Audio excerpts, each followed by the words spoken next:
but it's just amazing. First of all, you didn't want to do it, I understand. But the whole, go ahead. No, well, it wasn't. We didn't want to do it. Our manager just didn't think the deal was very good. Oh, compared to what we were doing at the time. So he kept turning it down. You know, Frank Barcelona, our agent, kept ringing him up and saying, "I think this is going to be pretty big." You know, they're expecting 50,000 people, which it was in the early days. And Chris kept saying, "Well, what's the deal? What's the money like?" And Frank told him, he said, "Oh, no, we're doing better than that anyway. We wouldn't do this upstate New York sort of thing in a field. You know, what's all that about?"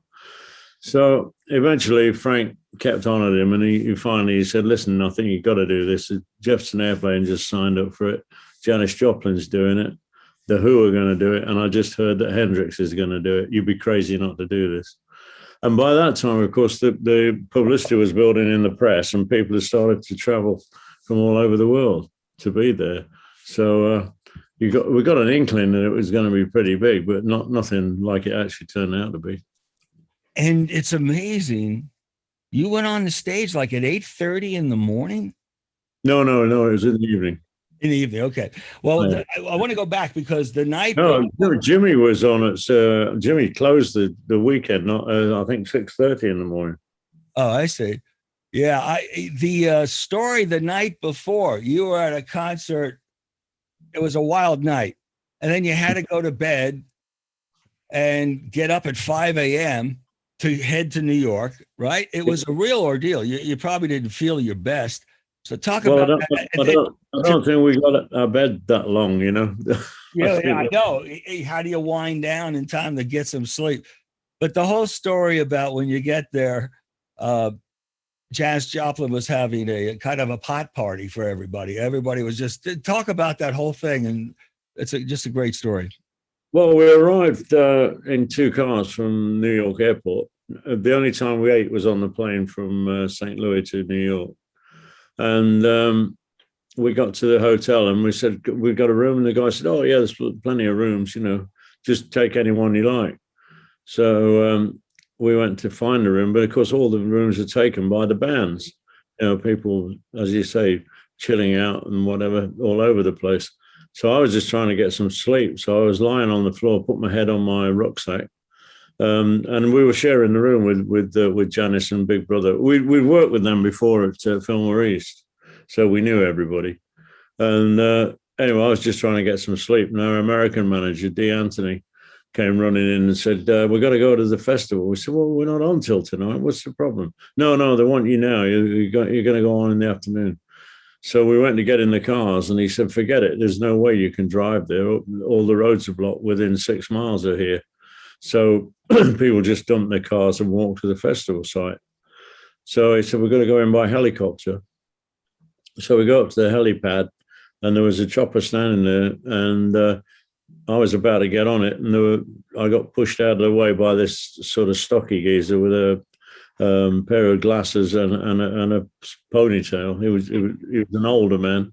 That turned out to be Bob Dylan's manager.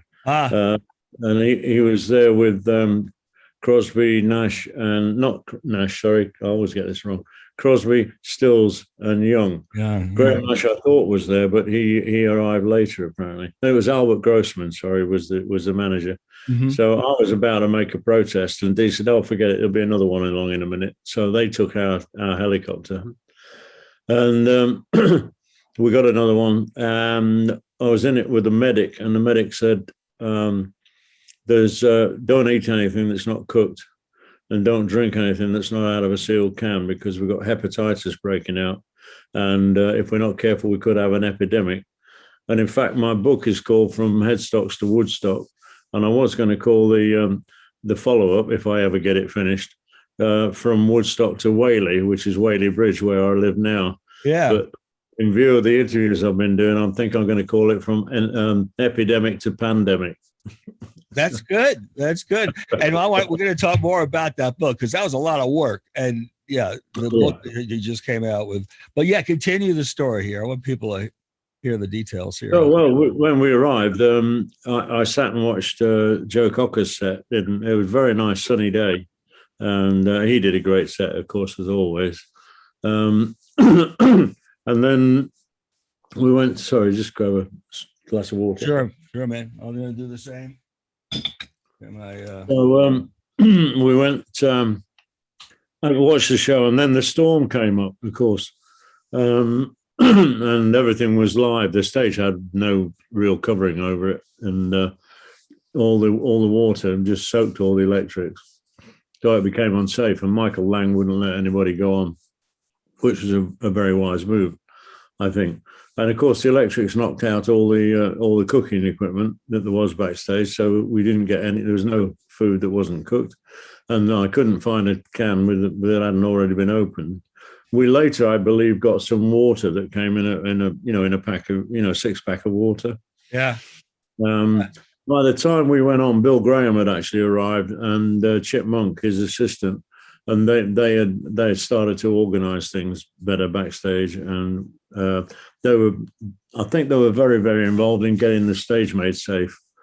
I remember seeing Chip Monk come crawling out from under the stage. I said, "What have you been doing?" He said, "Oh, trying to find out what's safe and what isn't." Yeah. Wow.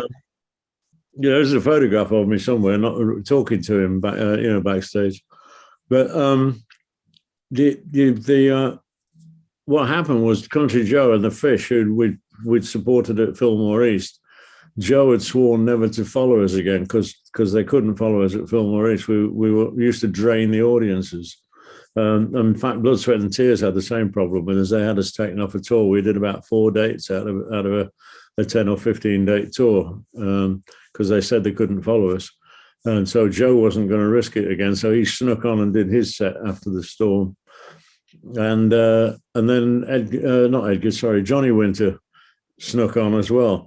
So from having supposedly going on in the afternoon, we ended up, as you said earlier, at 8:30 in the evening. So yeah, and then I found out also that Dee Anthony had been hustling for us to go on when they put the stage lights on, because that's always a good time to go, Yeah. So that, I think it was a combination of those events.